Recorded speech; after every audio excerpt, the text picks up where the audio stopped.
In the middle of a marathon, a poor black boy was giving it everything he had, running for a better future. Victory was within reach, but just as he closed in, the only runner ahead of him collapsed. Without hesitation, he stopped. He lifted her into his arms and helped a lone medic save her life. He gave up the race. There was no applause, no spotlight, just silence. But 2 days later, when he least expected it, her father showed up at his door. And what happened next would change his life forever. Before we dive into this story, what's your favorite sport? Comment below and let us know. Marcus didn't look like a runner, not the kind who trained in shiny tracksuits or carried electrolyte packs strapped to their waists. He was 14, thin as a rail, dark-skinned with sharp cheekbones and a quiet presence. Every morning, before the sun climbed over the rooftops of the mobile home park where he lived, Marcus was already up and out, his breath visible in the air as he delivered newspapers on his rusty old bike, then ran part of the way to school to save time. His shoes, if they could still be called that, were falling apart. The soles were thin as cardboard, one lace had been replaced by a piece of frayed speaker wire, and the fabric was so torn that his socks, also full of holes, peeked out with every step. But somehow, when he ran, he moved with a grace and power that made people stop and watch, even if they didn't quite understand why. Marcus lived with his mom, his dad, and 2 younger siblings in a tiny 2-bedroom trailer. His dad worked the overnight shift at a gas station on the highway, and his mom cleaned houses when she could get the hours. Marcus knew how tight things were. He knew which bills were overdue, which light switches didn't work. And when there wasn't enough food, he said he wasn't hungry so his little brother could eat more. That was just life, hard, quiet, and without many choices. But Marcus had one thing: he could run. He didn't know why he was fast, he just was. And even though nobody had ever really paid attention, it made him feel strong in a way nothing else did. That changed the day Mr. Brooks saw him run. It was during gym class. The school couldn't afford real equipment, so most kids walked the track. Marcus didn't. He took off when the coach said, "Go," and left the whole class in the dust, his ragged shoes flapping with every stride. Mr. Brooks, gray-haired, lean, and sharp-eyed, had seen a lot of kids over the years. But something about Marcus made him take notice. A former competitive runner himself, Mr. Brooks had an eye for technique, and Marcus' form, his timing, his sheer natural rhythm, it was unmistakable. After class, Mr. Brooks approached him, clipboard under one arm. "You ever think about training seriously?" he asked. Marcus shrugged. "Don't got time. I got work after school." Mr. Brooks didn't press. But he watched. And the next week, and the week after that, he waited outside the school. When Marcus finished his shift at the grocery store, he brought water, a stopwatch, and eventually, a pair of old but sturdy running shoes from his own closet. "They're nothing fancy," he said, handing them over, "but they'll last you longer than what you've got." Marcus hesitated. "My parents won't like it," he said. "They think running's just wasting time." And they did. His mom was blunt. "Marcus, running won't pay the bills. It won't buy your sister's asthma meds. You work, you study, and maybe one day you'll get a real job. That's how we survive." His dad said little, but the look in his eyes, tired and worn, said the same. They weren't mean. They were scared. They'd seen too many dreams lead nowhere. But Marcus made a decision. He didn't argue. He didn't beg. He just kept waking up earlier. He kept running, after work, after dinner, late at night. He ran under streetlights, through alleyways, and across empty schoolyards, his breath sharp in the cold air. He kept his grades up, did his chores, and somehow fit the training in between everything else. Because deep down, he wanted something more.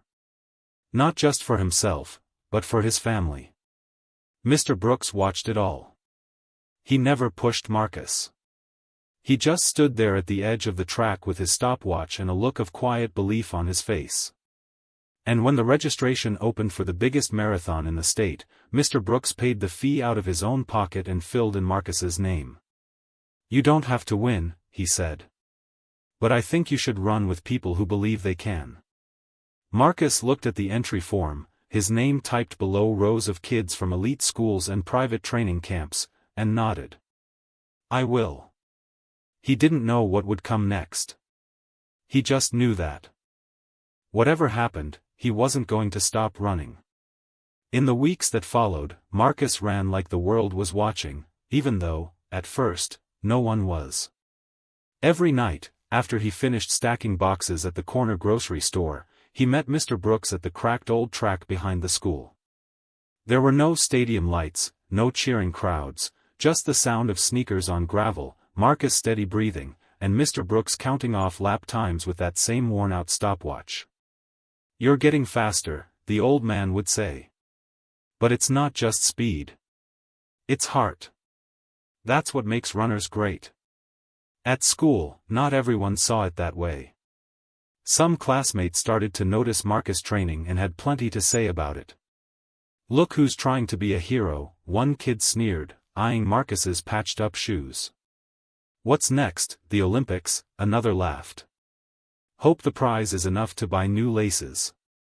The worst came from Bryce Chandler, a junior from the wealthy side of town, tall, smug, and full of sharp smiles.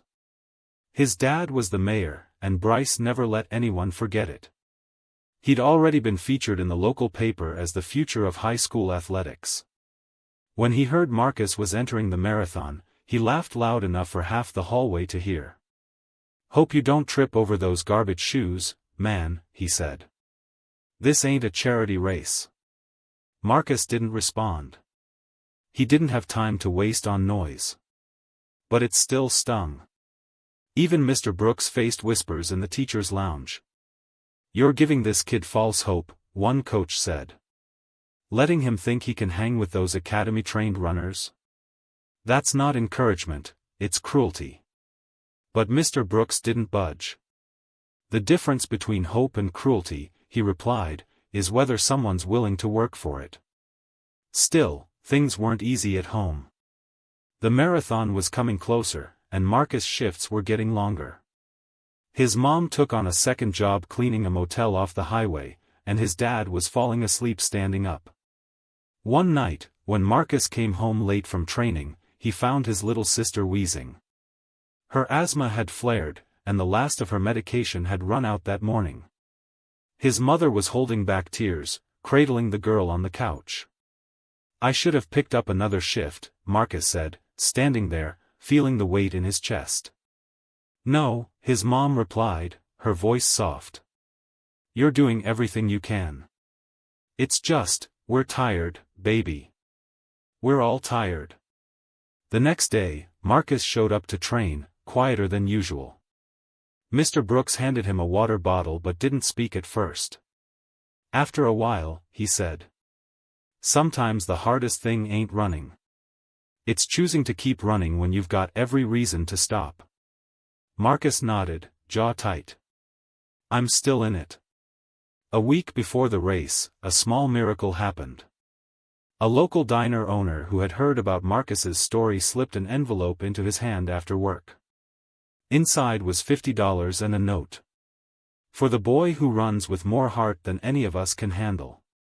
Others followed, modest donations left in tip jars, an anonymous pair of high-performance socks in his locker, and a second-hand watch donated by a retired mailman.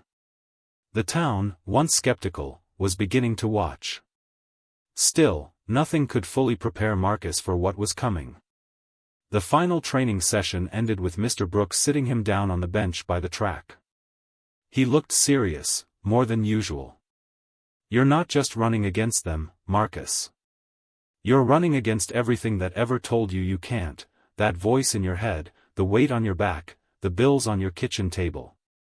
You don't need to beat Madison Carroll or Bryce Chandler. You just need to finish, knowing you gave every ounce of yourself." Marcus looked out over the empty field, where the wind bent the tall grass just slightly. He nodded. I'm ready. The date was set. His name was printed on the roster. He was no longer just the boy in old shoes. He was runner 212 in the biggest marathon in the state. And no matter who lined up beside him, he wasn't planning to stop. The day of the marathon dawned cold and gray, with a sharp wind sweeping through the Birmingham streets like a quiet dare. Marcus stood among a sea of athletes in bright running gear, each stretching, bouncing, checking devices. He didn't have any of that. His hoodie was thrifted. His running bib, number 212, hung slightly crooked on his shirt. And his shoes, though worn, had been cleaned the night before with a toothbrush and care. They weren't flashy. They were Mr. Brooks' old pair from a lifetime ago. And to Marcus, they were sacred. Mr. Brooks leaned in before the start. Remember what we said. You don't need the world to notice. You just need to know you gave it everything. Marcus nodded once, heart steady. In the distance, he spotted Madison Carlisle's sleek ponytail, branded jacket, flanked by a small crew near her. Bryce Chandler, always smirking, snapped a selfie with his bib held up like a trophy before the race even started. Marcus didn't look at them again. He knew what he came here for. When the starting horn blew, the runners surged forward like a tide. Marcus kept his pace controlled, just like he'd practiced. For miles, he let others rush ahead, burning their fuel too early. He watched. Listened to his breath. Monitored the feel of his legs. At mile 10, he began to pick off runners one by one. By mile 16, he passed Bryce, who was already red-faced and clearly overexerted. By mile 22, Marcus was in second place. Only one person stood between him and an impossible dream, Madison. She ran like a metronome, her cadence perfect. But Marcus noticed something shifting, her shoulders were tighter, her stride shortened. By mile 23, her left arm was dangling awkwardly. By 24, just as the course turned into a winding parkway lined with tall trees, she staggered sideways and reached out for the wooden railing lining the trail. And then, she collapsed. Marcus's breath caught. He slowed instinctively, his eyes darted to the nearby medical station just ahead at the bend of the park trail. A single EMT stood beside a bench with a med bag and a radio, looking panicked. "We've got a runner down," the medic shouted into the radio. "I need backup at checkpoint Delta. Possible heatstroke. Central unit stuck handling the crash on the west curve. We're alone out here." Marcus could have run on. The finish line was less than 2 miles away. He was seconds from overtaking Madison. Victory, something his family had never known, was within reach. But he didn't move forward. He turned back. Madison was sprawled on her side, unmoving, shallow breaths escaping from pale lips. Her skin looked dry, hot. She was disoriented, eyes glassy as she mumbled incoherently. "She's severely dehydrated," the medic muttered, kneeling, voice shaking. "Maybe heatstroke. Maybe worse. We're alone right now. Rest of my team's responding to a pileup. I can't lift her on my own." "I've got her," Marcus said, already kneeling beside the girl. He gently turned Madison onto her back, tilting her chin up to open her airway. He remembered from school, check breathing, check pulse. Her pulse was fast, too fast. He took her wrist. Counted. "She needs fluids, fast." "I can't leave this station to go to the ambulance post," the medic said. "It's half a mile back that way. Can you carry her?" Marcus didn't answer. He slid his arms under Madison's shoulders and knees, lifted her in one motion, and stood. His legs screamed in protest, already burning from the 24-mile run behind him. Madison wasn't heavy, but she was taller than him and completely limp. Every step back to the bench was a battle of will. His knees buckled twice. Sweat streamed down his neck. His back soaked through. The old shoes gripped mud and nearly slipped more than once on the leaf-strewn path. A sharp cramp struck his side, but he held on. At one point, Madison stirred faintly. Where? You're okay, Marcus said between breaths. Almost there. He reached the bench and gently lowered her down. The medic rushed in, helping guide her head, opening a gel pack to press against her neck, and ripping open a sealed electrolyte drink. She needs her legs elevated.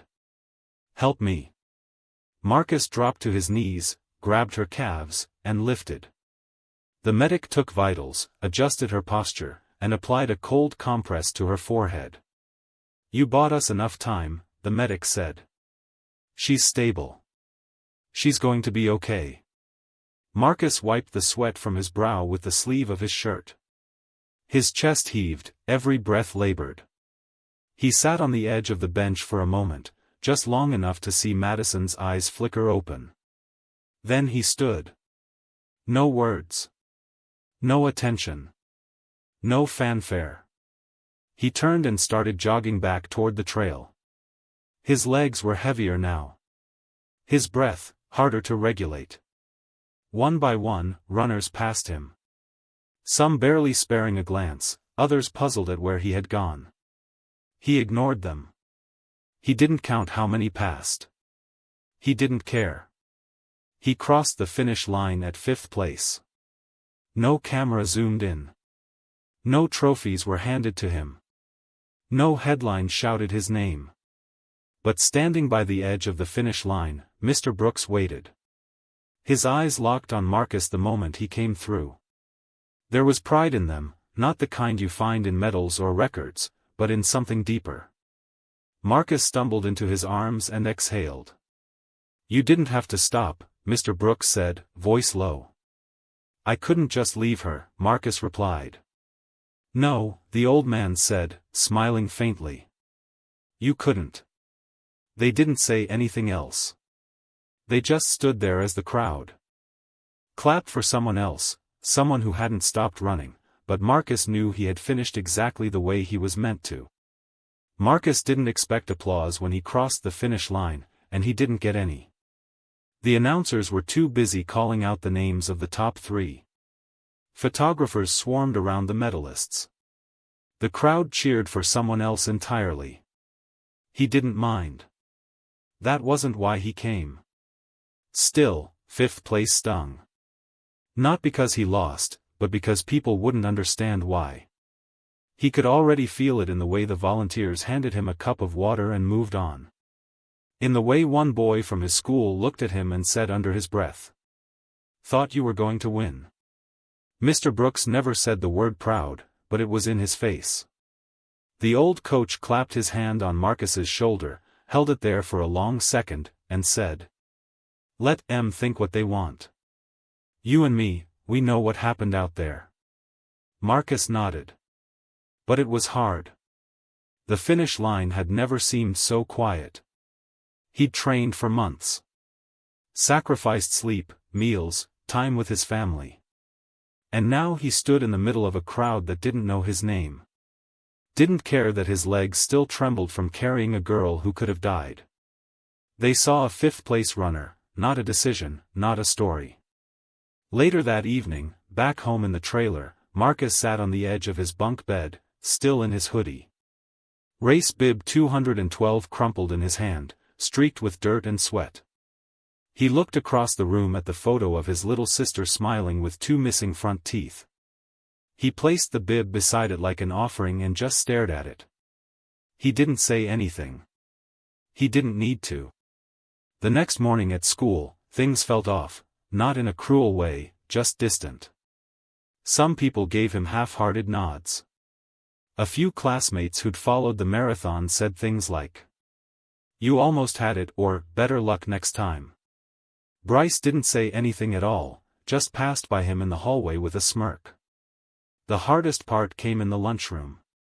He overheard someone say, "I thought he was the big hope." Guess not. Another chimed in, "All that work for 5th place. He should have just finished strong." Marcus stayed quiet. He didn't explain. He thought about telling them about Madison, the collapse, the heatstroke, the medic all alone. But the moment never came. He figured, if they needed a trophy to understand why he stopped, then maybe they weren't ready to know. Even Mr. Brooks, after hearing some of the whispers, had asked gently. "You want me to talk to the principal? Maybe get a statement out?" Marcus had shaken his head. "No. Let it sit. Truth's still true even if nobody claps for it." It felt like the moment might just pass. Like everything he gave would be swallowed by silence. Until 2 days later. A sleek black Cadillac pulled up to the front of Marcus's trailer park, a sight no one in the neighborhood had seen before. It parked slow, deliberate, like it didn't belong and knew it. Doors opened. Madison Carlyle stepped out first, still a little pale, her arm in a light sling. Her father followed. Tall. Serious. Dressed in a charcoal gray suit, the kind that looked expensive even from 50 feet away. Marcus's mother opened the door in her apron. His father came out from the side, wiping grease from his hands. Marcus stepped out behind them, unsure, blinking in the afternoon sun. "Are you Marcus?" Mr. Carlyle asked, stepping forward. His voice wasn't loud, but it carried weight. "Yes, sir," Marcus answered. "I'm Madison's father. She told me everything, about what you did. About what you gave up."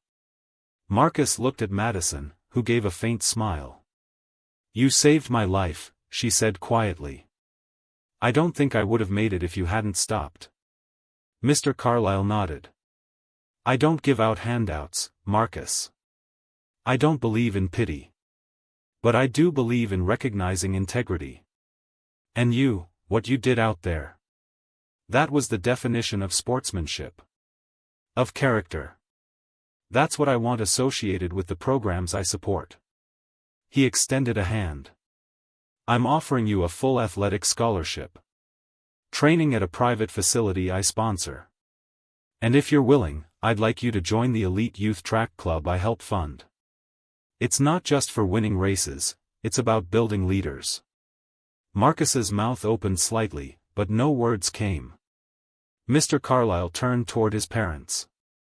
"And for the two of you, if you're interested, I have job openings at 2 of my regional businesses. Management positions. You've done enough surviving. Let's give you space to live." Nobody spoke for a moment. The silence was thick, not awkward, but heavy with relief, with disbelief, with the sense that something rare had just happened. Marcus's father cleared his throat. Nodded once. His mother put a hand over her mouth, eyes glassy. Mr. Brooks, standing at a distance near the curb, watched it all unfold. He didn't step in, but Marcus turned toward him and said, loud enough to carry. "If I go, he goes too. He's the reason I got this far." Mr. Carlyle looked over, then nodded. "We could always use a man with an eye for heart. Consider him invited, as a senior advisor." And just like that, everything changed. Not because Marcus chased a finish line, but because when the moment came, he chose to stop. Marcus didn't sleep much that night. Not because he was restless, but because everything had finally gone still, the kind of quiet that comes after a storm. After Mr. Carlyle and Madison left.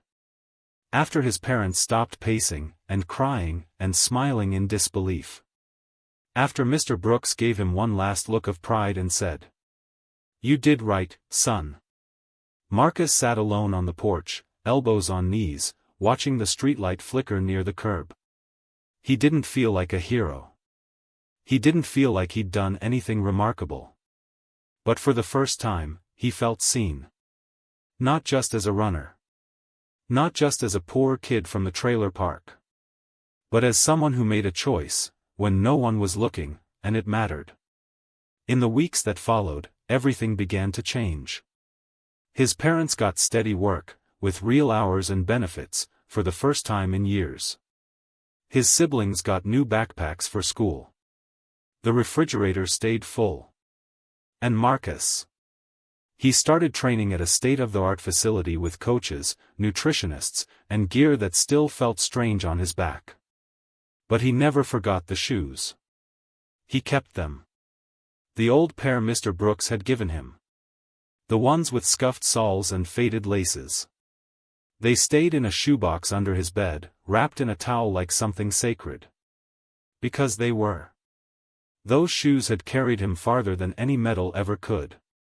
Mr. Brooks took the new role offered to him, senior advisor at the track club. It wasn't glamorous. He didn't want it to be. He just showed up every day, stopwatch in hand, watching from the sidelines as Marcus trained harder, ran smarter, and inspired others, without even trying. Their bond didn't change. It deepened. Marcus still listened.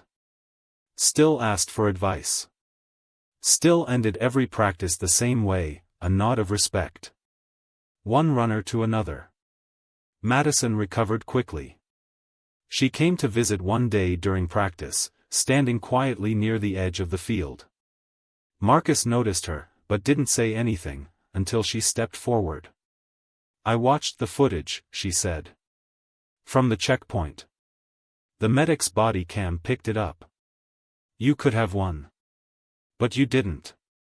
"I did win," Marcus said, matter of fact. She nodded. "You did." And then she added. "If it had been me. I'm not sure I would have done the same." "You never know," Marcus replied. "Not until you're there." It wasn't a friendship, exactly. But it was respect. Mutual. Quiet. And enough. Months passed. Seasons changed. Marcus's name started to appear on entry lists across the region, then the country. His photo popped up in articles about rising stars in track and field. But no matter how far he ran, he never stopped returning. He came back to his old school once a month, volunteering with younger kids in gym class. Encouraging them to find something they loved. Whether it was running, reading, or painting sneakers with glue and glitter. He said the same thing to every group. You don't have to be the fastest. You just have to keep moving forward. And then one day, he saw a boy. Small. Maybe 10 or 11. Quiet. Watching from the edge of the track while the other kids ran laps. Marcus walked over. "You want to run?" The boy shrugged. "I don't have shoes." Marcus smiled and knelt down. He unzipped his bag. Pulled out a shoebox, old and soft from being opened too many times, and lifted the lid. Inside were Mr. Brooks's shoes. The same ones he'd worn during the race. The same ones he had carried Madison, Indiana. "They're not new," Marcus said, holding them out. "But they'll take you somewhere." The boy's eyes widened. He took the shoes like they were made of gold. Marcus stood back. Watched him run across the track, awkward at first, but getting faster with every step. Mr. Brooks, watching from the bench nearby, leaned back and smiled. "Full circle," he murmured. Marcus nodded. "Nah," he said softly, eyes never leaving the track. "It's just the next lap." And just like that, the shoes kept running.